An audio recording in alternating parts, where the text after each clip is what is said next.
સૌરાષ્ટ્ર યુનિવર્સિટીમાં 2017માં 10 કરોડના રૂપિયાના ખર્ચે બનાવેલો સ્વિમિંગ પુલ હાલ જાળવણીના અભાવે ધૂળ ખાઈ રહ્યો છે।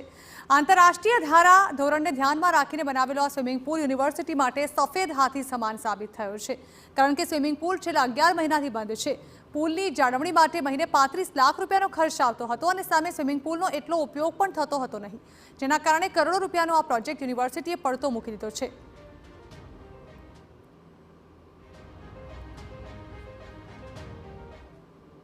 સૌરાષ્ટ્ર યુનિવર્સિટીમાં 10 કરોડ રૂપિયાના ખર્ચે તૈયાર કરાયેલો આંતરરાષ્ટ્રીય કક્ષાનો સ્વિમિંગ પુલ છે તે અત્યારે જર્જરિત હાલતમાં છે। આપને હું દ્રશ્યો બતાવવા માંગીશ કે રાજકોટની જે સૌરાષ્ટ્ર યુનિવર્સિટી છે તેમાં વર્ષ 2017માં સૌરાષ્ટ્રના વિદ્યાર્થીઓ આંતરરાષ્ટ્રીય કક્ષાએ તરણ સ્પર્ધામાં ભાગ લઈ શકે, ઓલિમ્પિક જેવી ગેમમાં ભાગ લઈ શકે તે માટે આંતરરાષ્ટ્રીય કક્ષાનો એક સ્વિમિંગ પુલ છે તે તૈયાર કરવામાં આવ્યો હતો। ઇન્ડોર અને આઉટડોર બંને પ્રકારના આ સ્વિમિંગ પુલ છે તે આંતરરાષ્ટ્રીય પેરામીટર્સ છે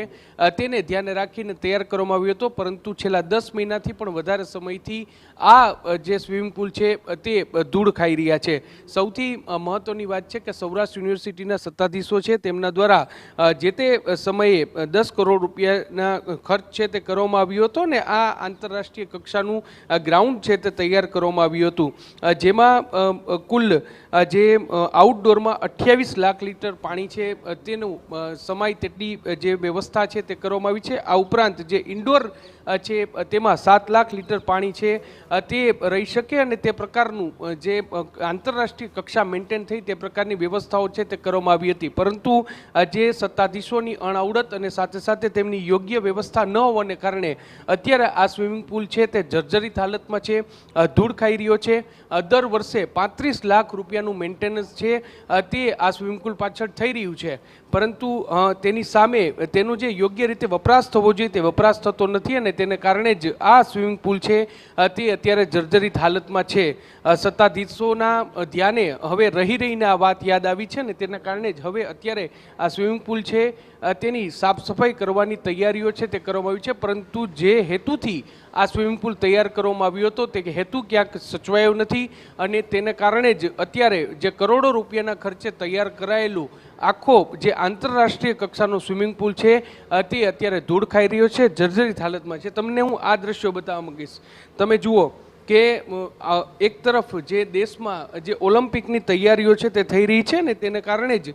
જે સૌરાષ્ટ્રના વિદ્યાર્થીઓ છે તેઓને આ જે તરણ સ્પર્ધામાં ભાગ લેવા માટેની જે આંતરરાષ્ટ્રીય કક્ષાની જે વ્યવસ્થાઓ છે તે જોઈતી હોય છે, પરંતુ અહીં વ્યવસ્થાઓના નામે મીંડું છે, અહીંના દરવાજાઓ છે તે પણ તૂટેલી હાલતમાં થઈ ગયા છે। તમે જુઓ કોઈ પણ પ્રકારનું મેન્ટેનન્સ છે તે અહીં કરવામાં આવી રહ્યું નથી અને તેને કારણે જ અલ્ટિમેટલી વિદ્યાર્થીઓને વપરાશમાં આ જે ગ્રાઉન્ડ છે તે અત્યારે ન હોય તેવું સ્પષ્ટપણે લાગી રહ્યું છે।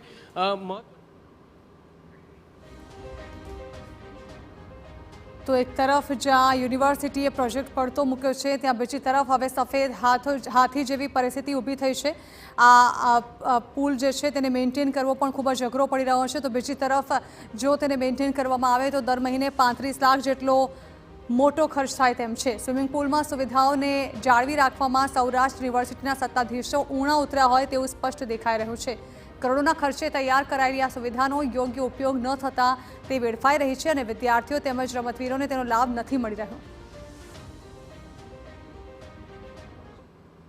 આ સ્વિમિંગ પુલની અંદર જો વિદ્યાર્થીઓની અને સ્વિમિંગ પુલની મેન્ટેનન્સની સુરક્ષા અને જાળવણી ન થતી હોય તો સૌરાષ્ટ્ર યુનિવર્સિટીના જે સ્પોર્ટ્સ નિયામક છે તેમને અને રજિસ્ટ્રારે આ બાબતે જવાબદારી સ્વીકારી અને જે જવાબદાર લોકો હોય એમની ઉપર કાર્યવાહી થવી જોઈએ। અમારી સ્પોર્ટ્સ માંગ છે કે જે પૈસાનો અભાવ હોય કે આવકની મર્યાદા હોય, આ તમામ બાબતે રાજ્ય સરકારે ખાસ કેસની અંદર સૌરાષ્ટ્ર યુનિવર્સિટીનો આ કરોડો રૂપિયાનો સ્વિમિંગ પુલ તાત્કાલિક શરૂ કરી અને રમતવીરો માટે ઉત્તમ સુવિધાઓ પૂરી કરી અને તેમને પ્રોત્સાહન આપી અને સૌરાષ્ટ્ર યુનિવર્સિટી અને સૌરાષ્ટ્રનું નામ રાષ્ટ્રીય અને ઇન્ટરનેશનલ કક્ષાએ રોશન કરવા માટે જે તે કરવું પડતું હોય એ કરવા અમારી માંગ છે।